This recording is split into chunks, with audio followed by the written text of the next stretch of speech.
오늘 요한복음 10장 선한 목자에 대해서 말씀을 같이 나누겠습니다. 소련이 몰락하고 중국의 천안문 사태가 일어나고 그리고 미국의 9.11 테러가 일어날 걸 미리 예견하신 분이 계십니다. 노르웨이의 정치학자 요한 갈퉁 교수입니다. 이 요한 갈퉁 교수가 미국의 트럼프 대통령이 백악관에 들어가게 되면 미국이 초강대국 지위에서 급속하게 몰락할 거라고 예견을 했었는데, 트럼프 대통령이 백악관에 들어간 이후에 취임 며칠 되지 않아서 미국이 혼란에 빠지고 전 세계가 혼란에 빠졌습니다. 2009년도에 요한 갈퉁 교수는 미국 제국주의의 몰락과 그 후라는 책에서 미국이 2020년경에 몰락할 것이라고 그렇게 예견을 했는데 벌써 이제 한 3년 남은 거죠. 그 조짐이 보이고 있어서 모두가 다 두려워하고 있습니다. 왜냐하면 트럼프의 경제 정책이 미국과 세계 경제에 악영향을 미칠 거라고 보았는데 이제 그 첫걸음이 내딛고 지금 한국도 혼란에 빠지고 전 세계가 혼란스러워하고 있는 겁니다. 지도자가 바로 서야 나라가 바로 설 수 있는데, 예수께서 오늘 요한복음 10장에서 선한 목자에 대해서 말씀하시면서 그 배경이 에스겔 34장을 배경으로 했습니다. 결국 유다가 바빌로니아에게 의해서 멸망을 당하고 이스라엘이 수치의 역사를 갖게 된 가장 근본적인 원인은 거짓 목자들 때문입니다. 목자는 왕이요, 목자는 선지자요, 목자는 제사장이요, 목자는 백성의 지도자들입니다. 지도자가 잘못됐을 때 그 민족은 혼란을 겪을 수밖에 없는 거예요. 예수님도 요한복음 9장에서 시각장애인을 고쳐주시고 나셔서 유다 종교 지도자들에 대해서 주님이 뭐라고 경고하셨습니까? 마태복음 15장에 보시면 소경이 소경을 인도하면 둘 다 구덩이에 빠진다고 그러셨어요. 에스겔 34장 8절에 왜 유다가 망하게 되었는가를 이렇게 말씀하셨습니다. 내가 나의 삶을 두고 맹세하노라. 내 양떼가 노략거리가 되고 모든 들짐승의 밥이 된 것은 목자가 없기 때문이라. 목자가 없기 때문에 이스라엘이 노략거리가 되고 들짐승의 밥이 되고, 목자들이 내 양을 찾지 아니하고 자기만 먹이고 내 양떼를 먹이지 아니하였도다. 이스라엘의 왕과 선지자와 제사장들이 자기들 배만 불리고 양떼를 먹이지 않은 거예요. 그리고 이스라엘에 목자가 없었습니다. 결과가 뭔가요? 양들이 노략거리가 된 거예요. 그래서 바빌로니아 군대에 의해서 1차, 2차, 3차 포로로 끌려가게 되고, 예수님 당시에는 로마의 지배를 받으면서 이스라엘 백성이 전 세계에 디아스포라 흩어진 나그네가 된 겁니다. 에스겔 34장의 약속은 무엇입니까? 하나님이 목자가 되셔서 흩어진 이스라엘을 다시 모으고 그들을 구원하시겠다고 약속을 하셨어요. 그리고 오늘 요한복음 10장에서 예수님이 내가 선한 목자라고 말씀을 하셨습니다.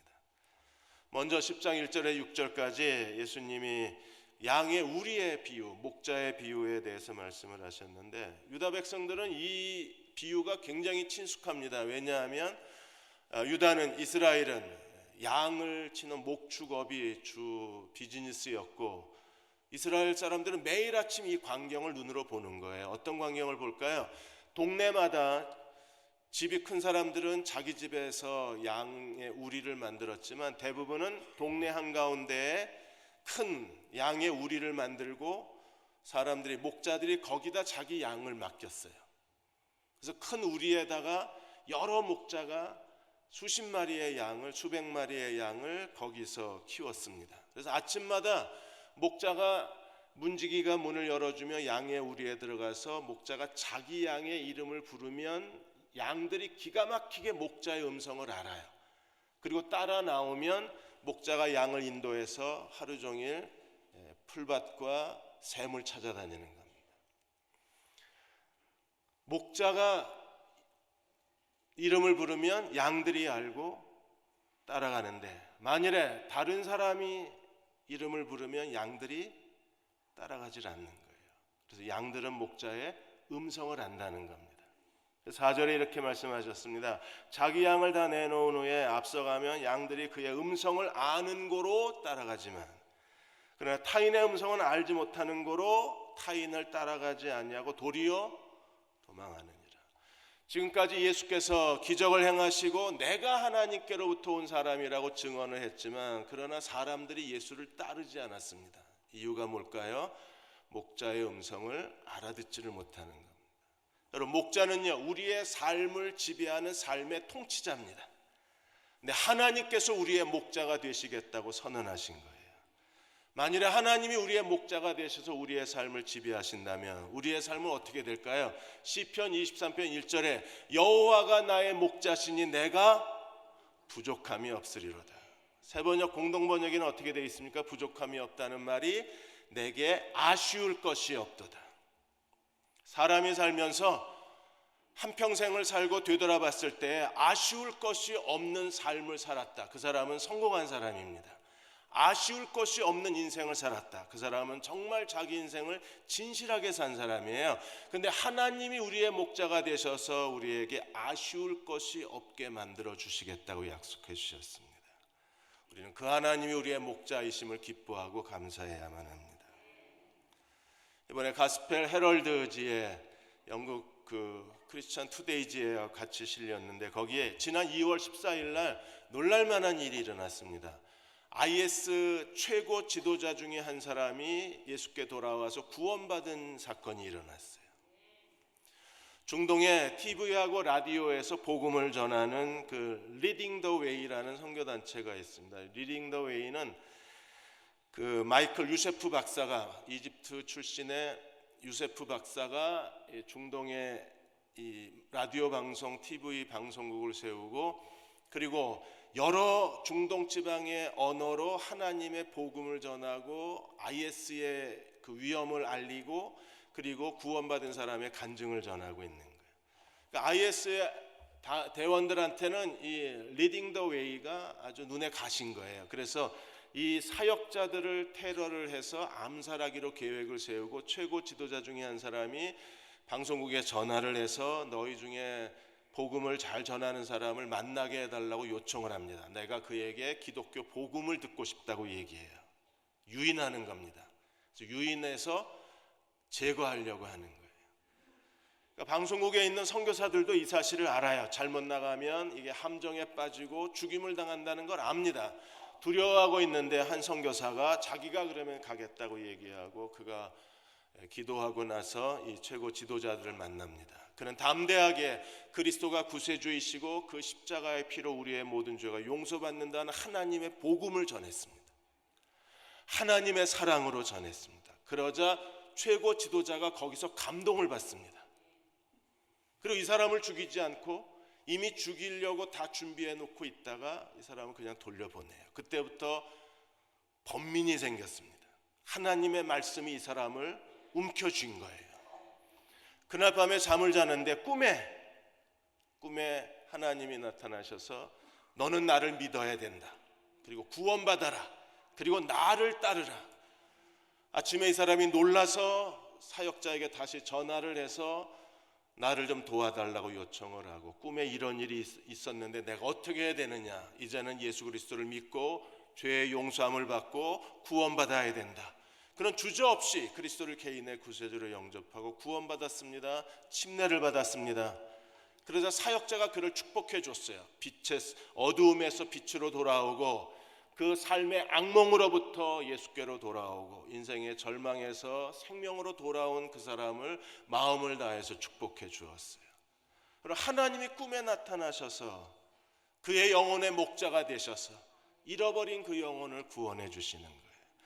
하나님이 나의 목자가 되시면 우리는 부족할 것이 없다고 고백할 수 있는 겁니다. 7절에서 21절까지는 예수께서 선한 목자가 되셔서 어떤 일을 하시고 예수님이 양의 문이 되셔서 우리에게 어떤 은혜를 주시는가를 설명했습니다. 예수님은 두 가지 그림을 우리에게 보여주셨어요. 하나는 양의 문의 그림이고 또 하나는 선한 목자의 그림입니다. 예수님은 자신이 양의 문이라고 그러셨어요. 양의 문이신 예수님은 어떤 문이신가요? 오늘 9절 10절에 보시면 내가 문이니 누구든지 나로 말미암아 들어가면 그 문 대신 그리스도를 믿고 그리스도에게 들어가면 제일 먼저 구원을 받고 그 다음에 들어가며 나오며 꼴을 얻으리라. 먹을 것을 얻으리라. 살아가는 데 필요한 생명력을 얻으리라. 그리고 10절에 도둑이 오는 것은요, 문으로 들어가지 않는 사람들은 다 도둑이잖아요. 도둑이 오는 것은 도둑질하고 죽이고 멸망시키려는 것뿐이요, 내가 온 것은 양으로 생명을 얻게 하고 더 풍성히 얻게 하려 함이라. 양의 문이신 그리스도에게로 들어가면 우리는 어떤 은혜를 받나요? 구원을 받습니다. 양의 문이신 그리스도에게로 들어가면 들어가고 나올 때마다 우리는요, 생명의 꼴을 얻습니다. 양의 문이신 그리스도를 믿음으로 우리는 어떤 사람이 되나요? 생명을 얻고 더 풍성히 얻는 사람이 될 수가 있어요. 그리스도가 우리의 양의 문이시고 또 다른 그림을 보여주셨는데 그분이 바로 선한 목자이십니다. 4장 11절에 보시면 예수님이 자기 자신에 대해서 이렇게 선언하셨어요. 나는 선한 목자라. 선하다고 하는 것을 칼로스라고 합니다. 헬라어 칼로스는요, 착하고 아름다운 거예요. 예수님은 선하고 아름다우신 분이십니다. 예수님은 고귀하신 분이시고 존경할 만한 목자가 되시고 우리가 기대하는 것 이상으로 우리를 만족시켜 주시는 우리의 목자가 되신 분이십니다. 예수님이 선한 목자가 되셔서 그분이 하시는 일이 무엇인가? 11절에 보시면 목자는, 선한 목자는 양들을 위하여 목숨을 버리는도다. 하나님이 우리를 사랑하셔서, 그리스도가 우리를 사랑하셔서 그리스도가 우리에게 주신 선한 목자의 그 사명이 무엇입니까? 그분이 선한 목자라는 명백한 증거가 뭐예요? 그분이 우리를 위해서 십자가에 죽으실 것을 예언하시고 십자가의 죽으심으로 말미암아 우리의 모든 죄를 용서하시고 우리를 구원하셨을 뿐 아니라 들어가며 나가며 꼴을 얻게 하시고 우리에게 생명을 얻고도 풍성한 생명을 얻게 하시는 분이 바로 선한 목자이신 예수 그리스도입니다. 이 시대에는 선한 목자만 있는 게 아닙니다. 선한 목자가 있으면 사꾼도 있는 거예요. 우리가 종교 지도자나 정치 지도자나 한 가정의 부모는 선한 목자가 될 수도 있고 사꾼이 될 수도 있어요. 그런 사꾼은 어떤 사람입니까? 12절 13절에 보시면 사꾼은 목자지만 목자가 아닙니다. 사꾼은 목자가 아니요 양도 제양이 아니라 목자도 아니고 양도 제양이 아닙니다. 그래서 이리가 오는 것을 보면 양을 버리고 달아나나니 이리가 양을 물어가고 또 해치느니라. 목자, 이 사꾼은요, 양을 이용하는 사람이지 양을 위해서 아무것도 안 하는 거예요. 자기의 이익과 자기가 원하는 것을 얻기 위해서 양을 희생시키는 사람입니다. 그래서 이리가 오면 도망가 버립니다. 이리는 양을 해치고 양을 물어갑니다. 그래서 13절에 달아나는 것은 그가 왜 달아나요? 사꾼인 까닭에 양을 돌보지를 않는 겁니다. 우리 주변에 이런 정치 지도자, 이런 종교 지도자, 이런 목회자, 또 이런 자식에 무관심한 부모들, 그들로 인해서 이리떼가 양을 물고 가고 해치는 것처럼 우리 사회에 여러 가지 혼란스러운 일들이 일어나는 겁니다. 선한 목자는 어떤 사람일까요? 선한 목자는 양을 위해서 목숨을 버리는 사람입니다. 그래서 14절에 나는 선한 목자라, 나는 내 양을 알고 양도 나를 아는 것이, 아버지께서 나를 아시고 내가 아버지를 아는 것 같으니 나는 양을 위하여 목숨을 버리노라. 여러분, 이 그리스도의 사랑을 받으셨습니까? 이 사랑으로 말미암아 구원 받으셨나요? 예수님이 나의 선한 목자이심을 고백하고 계신가요? 그렇다면 목자와 양의 관계는요, 아버지 성부 하나님과 성자 하나님이 친밀하듯이 우리는 예수 그리스도와 더불어 영적 유대감, 영적 친밀감을 누려야 합니다. 아버지가 성부 하나님이 성자 하나님을 아는 것과 똑같이 그리스도가, 선한 목자가 양을 알고 양도 그리스도를 알아야 돼요. 우리는 예수 그리스도에 대한 친근한 유대감을 가져야 합니다. 오늘 이 예배를 우리는 어떻게 드려야 되나요? 예수 그리스도를 아는 친밀함으로 우리가 예배를 드려야 되고, 예수님을 아는 친밀한 애정으로, 그 사랑으로 우리가 하나님을 섬겨야만 합니다. 그때 이 예배는 우리의 기쁨이 되고 이 예배는 우리의 마음에 하나님의 놀라우신 은혜를 채워줄 수 있는 거예요. 우리 안에 목자와 양 사이에 친밀함이 있는가? 삭구는요, 목자와 양이 서로 이용하는 관계입니다. 그러나 선한 목자와 양은요, 서로를 아는 관계예요. 서로 생명을 나누는 친밀함이 그 안에 있습니다. 그리고 이 선한 목자는요, 단순히 우리에 있는 양뿐 아니라 16절에 더 큰 비전을 우리에게 보여주셨는데, 어떤 비전을 보여주셨습니까? 또 이 우리에 들지 아니한 다른 양들이 내게 있어 내가 인도하여 할 터이니 그들도 내 음성을 듣고 한 무리가 되어 한 목자에게 있으리라. 이방인 선교를 말씀을 하셨어요. 구원이 유대인에게서 이방인으로 넘어가는 겁니다. 예수님이 십자가에 죽으시고 부활하시고 그리고 오늘 우리에게 복음을 땅끝까지 전파하라고 말씀하셨습니다. 10장 16절에 이 모든 우리 바깥에 있는 양들이 한 목자, 한 우리에 들어오고 한 목자 아래에 있게 되면 어떤 일이 벌어질까요? 계시록 7장 9절 10절에 보시면 마지막 하나님의 이 16절이 성취되었을 때 어떤 일이 일어날 것을 우리에게 보여주셨어요. 정말 이 날을 우리는 보고 싶습니다. 이 이후에 내가 보니 각 나라와 족속과 백성과 방언에서 아무도 능히 셀 수 없는 큰 무리가 나와서 흰 옷을 입고 손에 종려가지를 들고 보좌 앞과 어린 양 앞에 서서 큰 소리로 외쳐 이르되 구원하심이 보좌에 앉으신 우리 하나님과 어린 양께 있도다. 한 우리 안에 들어오고 한 목자 안에 우리가 다 모여 있는 거예요. 유대인과 이방인이. 그래서 각 나라와 족속과 방언과 백성 가운데 큰 무리가 어린 양을 찬양하라는 겁니다. 우리의 구원이 하나님 우리 아버지와 어린 양에게서 나왔다고 기뻐하고 찬양하는 거예요. 이 일이 이루어지기 위해서 예수님은 어떻게 하셨습니까? 17절 18절에 보시면 기꺼이 이 하나님의 구원을 위해서 선한 목자이신 그분이 양들을 위해서 목숨을 버리신 거예요. 억지로 버리셨나요? 할 수 없이 버리셨나요? 아니요. 자원함으로 우리를 사랑하셔서 기꺼이 기쁨으로 자기 목숨을 우리에게 주시기를 즐거워하셨습니다. 그래서 17절에 내가 내 목숨을 버리는 것은 내가 다시 얻기 위함이라 이것 때문에 아버지가 나를 사랑하시는도다. 그리고 18절에 예수님은요, 내가 스스로 버리노라. 스스로 자기 목숨을 버리셨어요. 무엇 때문에? 우리를 사랑하셨어요. 우리를 구원하시고 들어가며 나가며 꼴을 얻게 하시고 생명을 얻되 더 풍성히 얻게 하기 위해서 선한 목자이신 그리스도가 스스로 목숨을 버리셨습니다. 주님은 버릴 권세도 있고 얻을 권세도 있으신 분이신데 스스로 버리셨어요. 여러분, 우리는 그 사랑으로 구원받아서 선한 목자이신 주님이 돌보는 그분의 양이 된 거예요.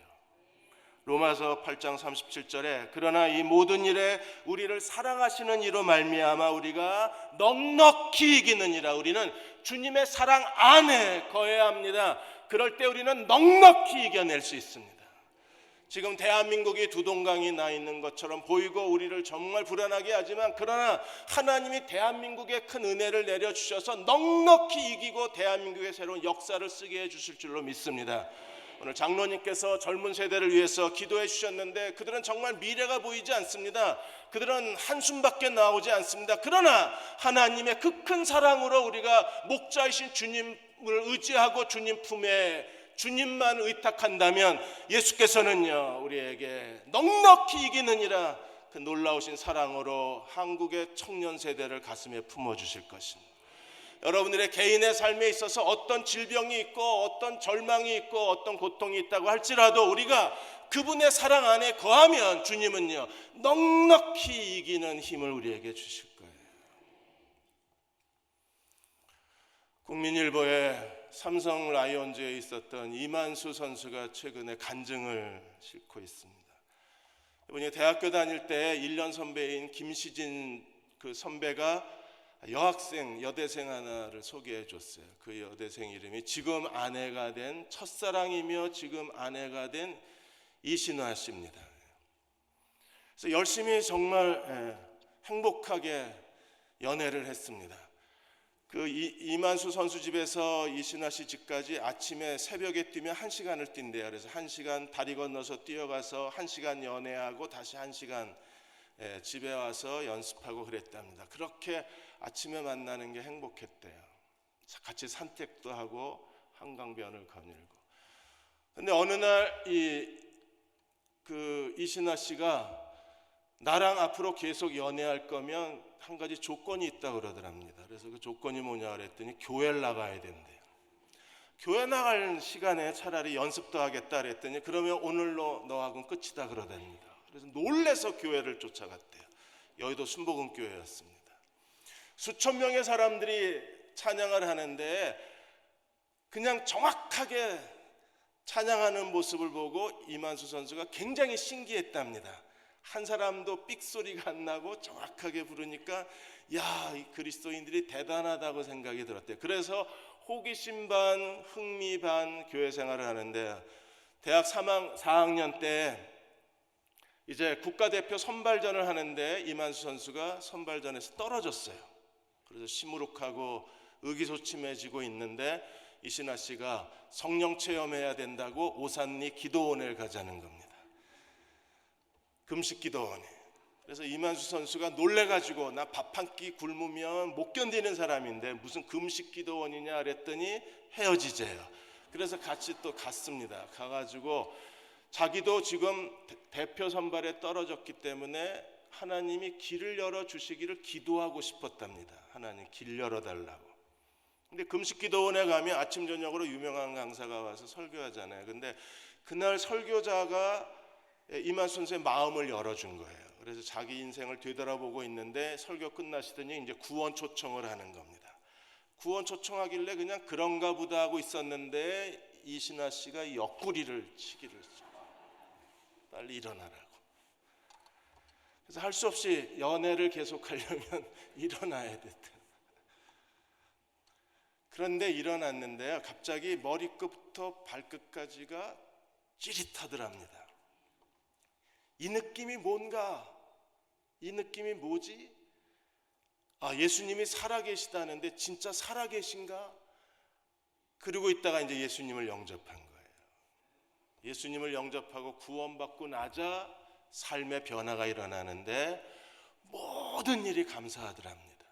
그래서 항상 감사가 넘치게 살았는데 1982년에 이제 프로야구 시대가 열리고 동대문 야구장에서 개막전이 열렸는데 그 개막전에 이만수 선수가 출전을 한 거예요. 그래서 첫 번째 타석에 들어갔을 때 이만수 선수가 기도를 했답니다. 하나님 힘 주세요. 내게 힘을 주십시오. 그랬더니 투수가 공을 던졌는데 공이 너무 또렷하게 보이더랍니다. 그래서 힘껏 쳤더니 대한민국 프로야구 역사상 제1호 안타를 친 겁니다. 1호 안타. 두 번째 타석에 들어갔습니다. 이번에도 하나님 힘주세요 기도하고 두 눈을 부릅뜨고 투수가 던진 공을 봤는데 이번엔 공이 더 커 보이더랍니다. 그래서 힘껏 쳤더니 동대문 야구장 바깥을 넘어가서 프로야구, 대한민국 프로야구 역사상 제1호 홈런을 친 거예요. 1호 안타, 1호 홈런이 이만수 선수 기록입니다. 선한 목자이신 주님은 우리가 주님을 의지하면 주님께서는 내가 아버지가 나를 알고 내가 아버지를 알듯이 너희도 나를 알리라. 하나님의 친밀함이 살아있는 거예요. 22절에서 30절까지 수전절 이야기가 갑자기 나옵니다. 수전절은 성경에 없는 절기인데 왜 여기 수전절이 나오는가? 주전 167년에 수리아의 총독 안티오쿠스 에피파네스가 이스라엘을 정복하고 나서 예루살렘 성전에다가 제우스 신전을 크게 세워놔요. 그리고 우상 숭배로 예루살렘 성전을 더럽혔습니다. 그때 유다의 마카비가 수리아를 대상으로 해서 혁명을 일으킵니다. 그리고 이 혁명이 성공해요. 그래서 수리아의 손에서 벗어나고 BC 164년에 예루살렘 성전을 다시 되찾아요. 예루살렘 성전을 되찾고 예루살렘 성전을 하나님께 바친 그 절기가 바로 수전절이 되는 겁니다. 이때는요, 겨울에 지켰습니다. 우리가 초막절에 예수님이 소경의 눈을 뜨게 하셨는데 초막절이 7월이면 이 수전절은 12월에 지킨 거예요. 그러니까 예수님이 시각장애인의 눈을 뜨게 하신 그 사건이 지금 수전절까지 이어져서 지금 선한 목자의 가르침을 우리에게 주고 계신 겁니다. 이 수전절에 유대인들이 모여서 예수께 와서 이렇게 질문을 했습니다. 24절에 유대인들이 애워싸고 이르되 당신이 언제까지나 우리 마음에 의심을 품게 하겠느냐? 당신이 그리스도이면 지금 말해달라 그랬어요. 예수님은 한 번도 내가 그리스도라고 밝히질 않으셨습니다. 왜요? 유대인들이 기다리는 메시아는 정치적 메시아예요. 내가 메시아라 그러면 당장 로마에서 해방시켜달라고 요구할 겁니다. 그거는 메시아가 갈 길이 아니잖아요. 메시아는 지금 십자가에 죽으러 가야 되는데 로마 정부로부터 해방시켜주는 건 그들이 유대인들이 바라던 정치적 메시아는 예수님이 가는 길이 아닌 거예요. 그러니까 한 번도 내가 메시아라고 공개적으로 말할 수가 없는 겁니다. 왜? 알아듣질 못하니까. 그래서 나는 아버지께로 온 사람이라고 얘기를 했는데 다시 묻는 겁니다. 당신이 그리스도면 분명하게 얘기해달라. 그래서 예수님이 다시 똑같은 얘기를 해요. 내가 하는 아버지의 일을 보고 나를 믿어라. 예수님이 가나의 혼인잔치에 물로 포도주를 만드시고 그리고 왕의 신하의 아들을 고치시고 더 놀라운 것은요, 오병이어 아이의 도시락 하나 가지고 2만 명이 넘는 사람을 배부르게 먹였는데 이것만 봐도 그가 누구인지 알 수 있잖아요. 소경의 눈을 뜨게 하시고. 그래도 믿지를 않는 겁니다. 27절에 양은 내 음성을 듣고 하나님 말씀에 대해 하나님 나라에 대해서 예수님이 가는 데마다 가르치고 성전에서도 가르치셨는데 그들이요 믿지를 않은 겁니다. 여러분 왜 믿지를 않아요? 26절에 뭐라 그랬습니까? 하나님 양이 아닌 거예요. 전 이 말에 정말 두려웠습니다. 양이 아니면 안 믿는구나. 그럼 우리 어떻게 되는 건가? 정말 혼란스러웠어요. 왜 이런 말씀을 하셨는지 정확하게 우리가 그 뜻을 다 헤아릴 수는 없지만 그러나 주님은 지금 왜 안 믿는가에 대해서 설명하시면서 양이 아니라 안 믿는다는 거예요. 믿으면 어떻게 될까요? 믿으면 38절에 내가 그들에게 영생을 주는, 우리가 예수가 하나님의 아들이심을 믿으면 어떻게 됩니까? 하나님이 우리에게 영생을 주시는 거예요. 여러분 다 예수 그리스도를 믿으셨습니까? 하나님이 여러분에게 영생을 주신 것을 믿으십니까? 만일에 우리가 영생을 가졌다면 어떤 일이 벌어지나요? 그들에게 영생을 주노니 영원히 멸망하지 않을 것이요. 우리는 멸망당하지 않습니다. 그리고 누구도 예수님의 손에서 우리를 뺏어갈 수가 없어요. 또 그들을 내 손에서 빼앗을 자가 없느니라. 29절 내 아버지는 만물보다 크시며 아무도 아버지의 손에서 빼앗을 수가 없느니라. 우리를 예수님의 손에서 아버지의 손에서 빼앗을 자가 없느니라. 이게 영생의 사람들이에요. 그리고 아버지와 그리스도가 하나라고 말씀을 하셨습니다. 사랑하는 여러분, 그리스도가 선한 목자가 되시면 아무도 우리를 예수님의 손에서 빼앗을 수가 없는 거예요. 우리는 하나님의 그 능력의 손 안에서 우리는 안전하게 보호받는 사람들입니다. 미국의 CNN이 전직 야쿠자였다가 목사가 된 다치야 신도 목사에 대한 취재를 해서 방영을 했습니다. 이 다치야 신도 목사님은 22세 때 야쿠자에 들어가서 야쿠자의 서원식을 했어요. 그래서 온몸에 문신을 하고 손가락을 잘라서 자기는 평생 야쿠자로 살겠다고 서원을 하고, 그리고 정말 존경받는 야쿠자가 되려고 살인, 강도, 강간, 폭력, 온갖 범죄를 다 저질렀습니다. 진짜 야쿠자처럼 살겠다고. 그래서 7번 체포를 당하고 3번이나 감옥에 들어간 거예요. 그랬던 그가 그리스도를 만나고 완전히 변화가 된 겁니다.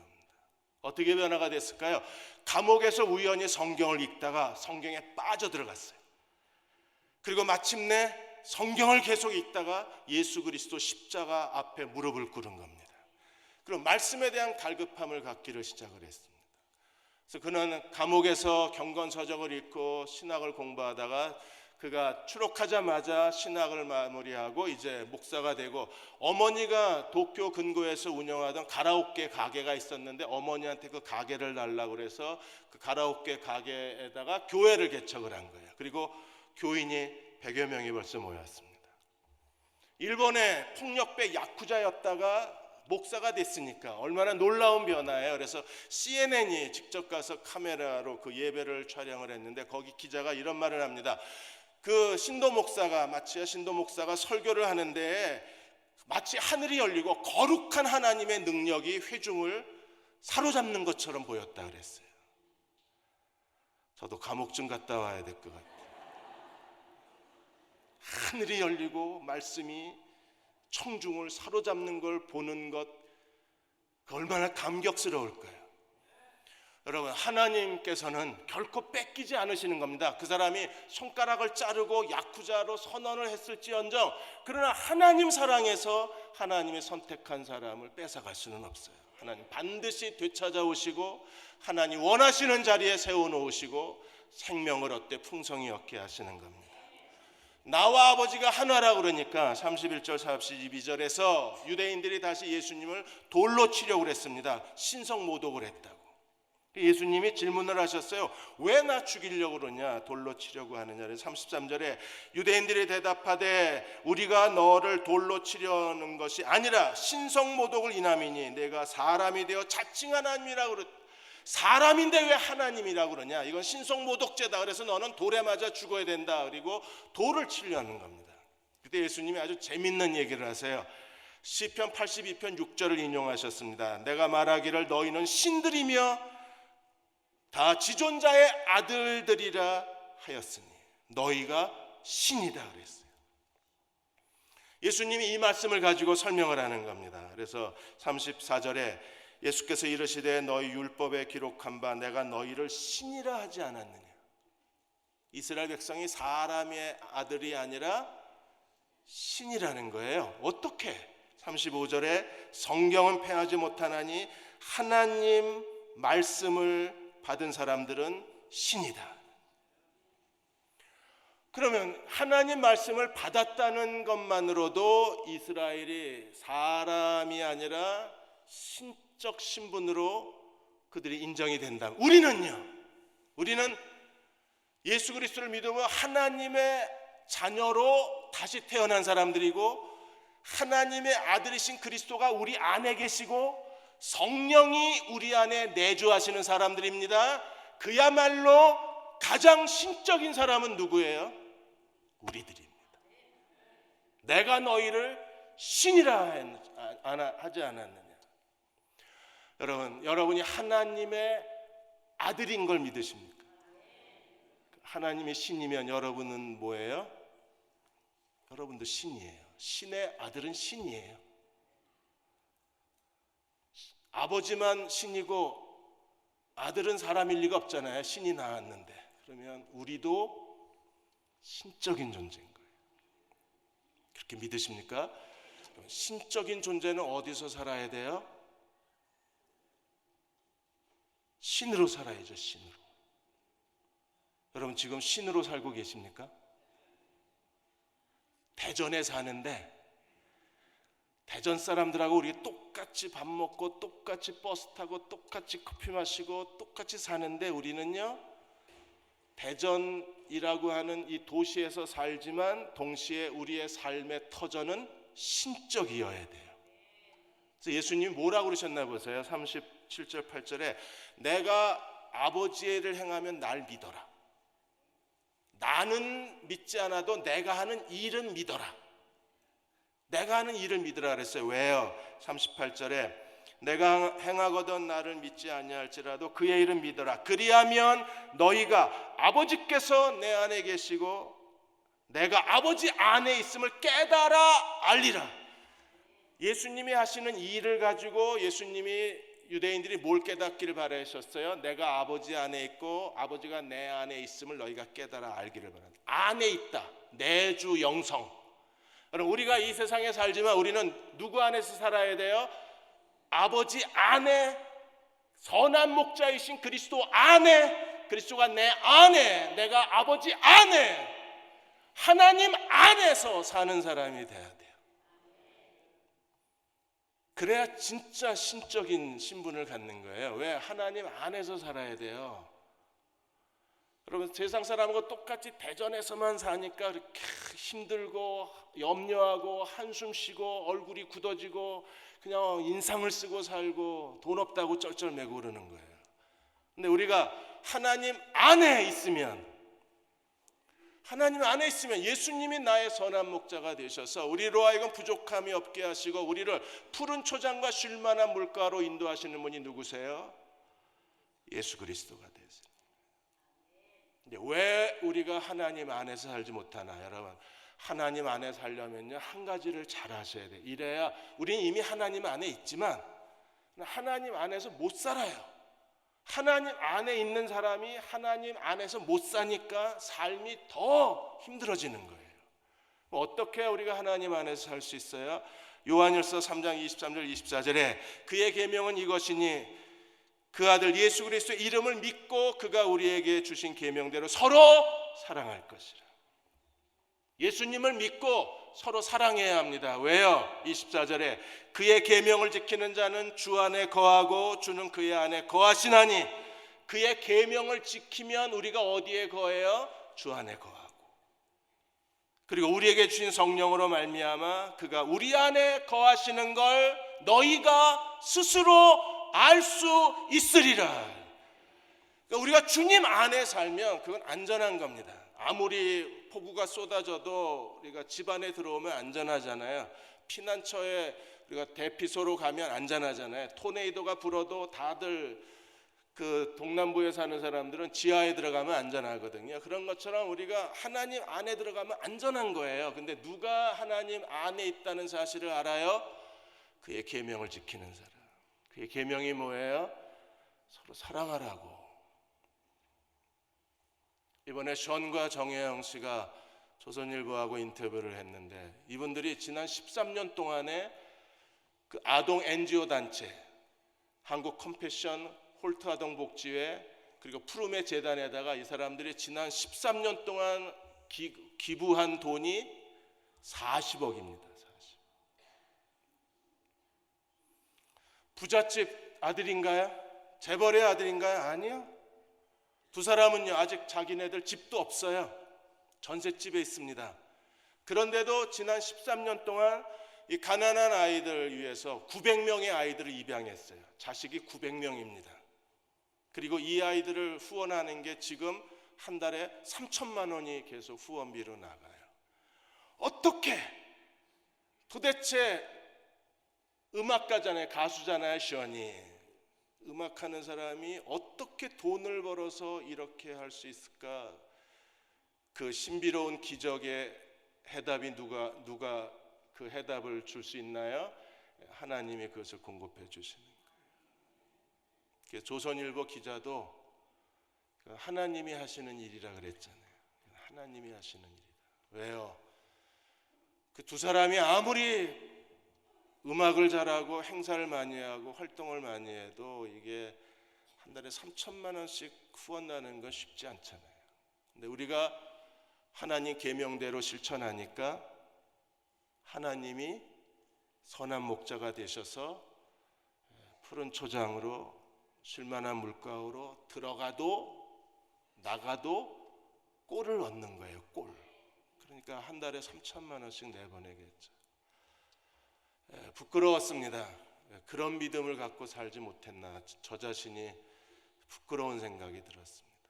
우리 이 땅의 교회들이 정말 하나님을 믿고 사랑을 실천하고 우리 그리스도인들이 선한 목자이신 하나님이 채워주실 걸 믿고 우리가 주의 사랑을 실천한다면 하나님은 우리에게 더 많은 것으로 채워주셔서 생명을 얻고 더 풍성히 얻게 하실 수 있는 하나님이십니다.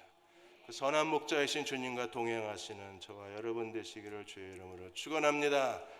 다 일어나셔서 549장 1절만 부르겠습니다. 내 주여 뜻대로 행하시옵소서. 1절만 부르고 기도하고 축도하겠습니다.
주님께서는 사랑하고 계십니다.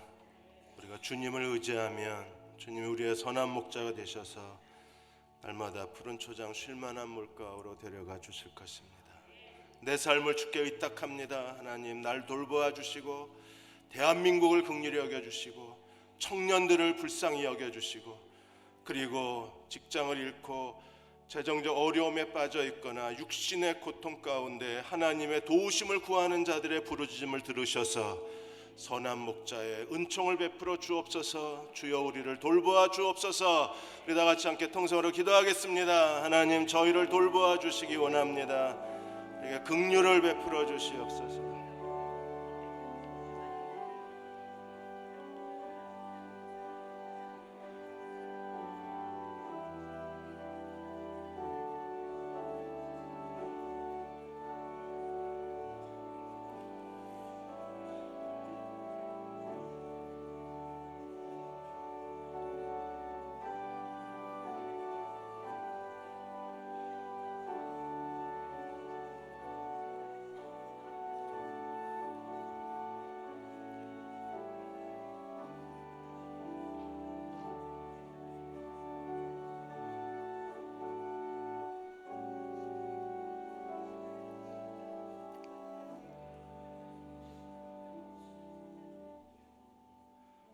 주님이 나의 선한 목자이심을 믿습니다.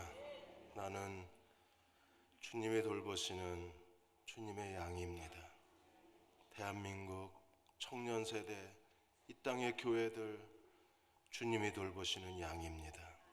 긍휼하심을 베풀어 주시고 주의 사랑을 베풀어 주시고 하나님의 능력을 종들에게 베풀어 주옵소서. 지금 우리를 죄에서 구원하신 우리 주 예수 그리스도의 은혜와 하나님 아버지의 그 크신 사랑하심과 성령의 위로하시고 도우신 은혜가 오늘 3월의 첫째 주일 예배를 드리고 돌아가는 모든 교우와 가정과 자녀들 위에, 우리의 하나님께 드리는 부르짖음 위에 지금부터 영원히 함께 하시기를 간절히 축원하옵나이다. 아멘.